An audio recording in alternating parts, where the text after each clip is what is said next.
Okay, what are we doing first? Best Teacher, a Romanian folktale.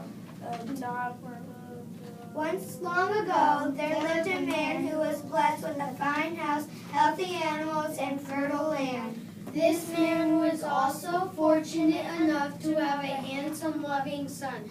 But the boy had never known anything but good times and had never had to deal with adversity. The luck must have experience in dealing with all the head back luck. And from then on, he gave his son all the awkward jobs. However, luck was with the young man until the day his father sent him into the forest to bring back timber. Only an old cart was free for the work, and the father watched his son harness 2 oxen to the cart, and he said to himself, If that cart breaks down when you go along in the forest, necessity will teach you what to do. "Right, Father."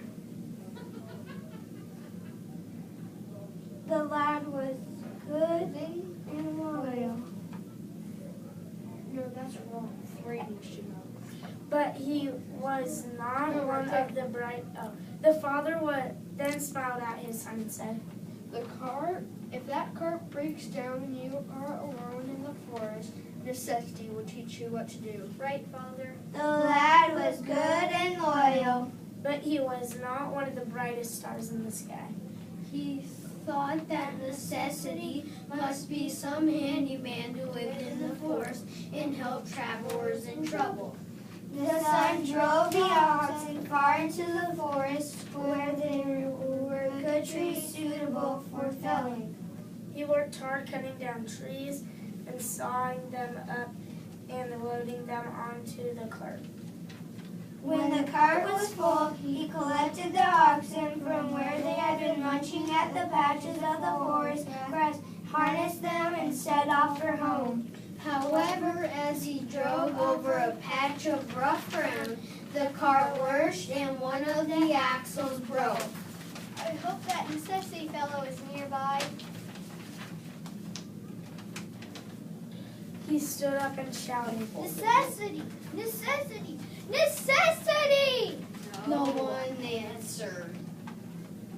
The young man ran up first one path, then another, always shouting at the top of his voice, Necessity!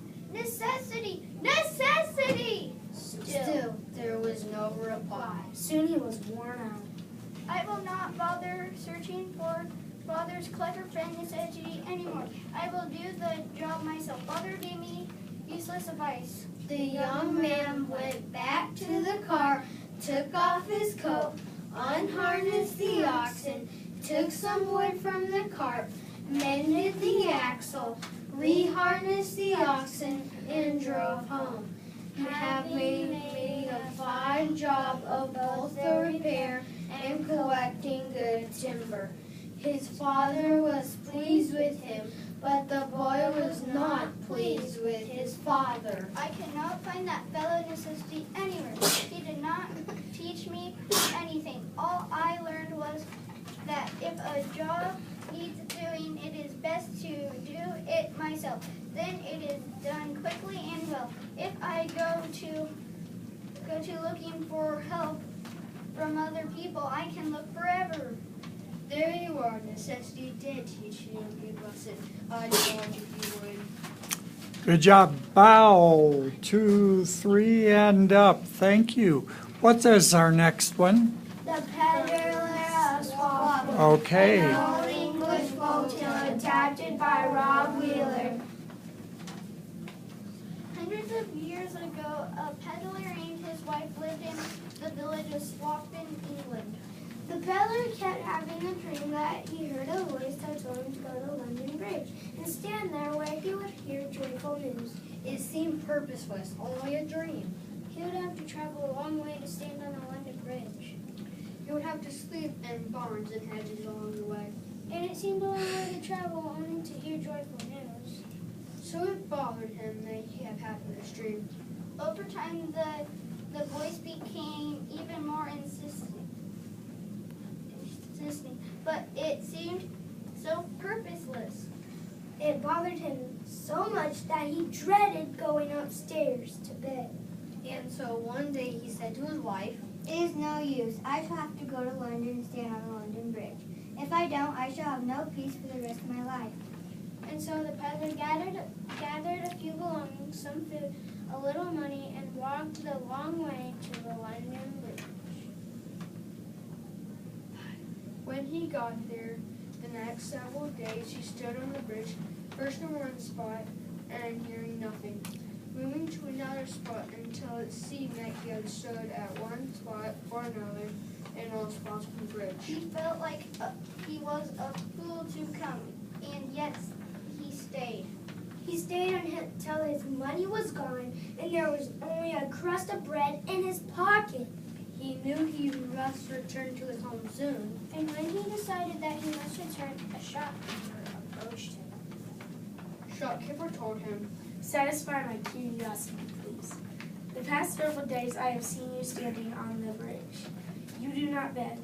You do not pickpockets. You sell nothing. Why do you continue to stand there? The peddler responded, I kept having a dream that if I stand on the London Bridge, I will hear some dreadful news.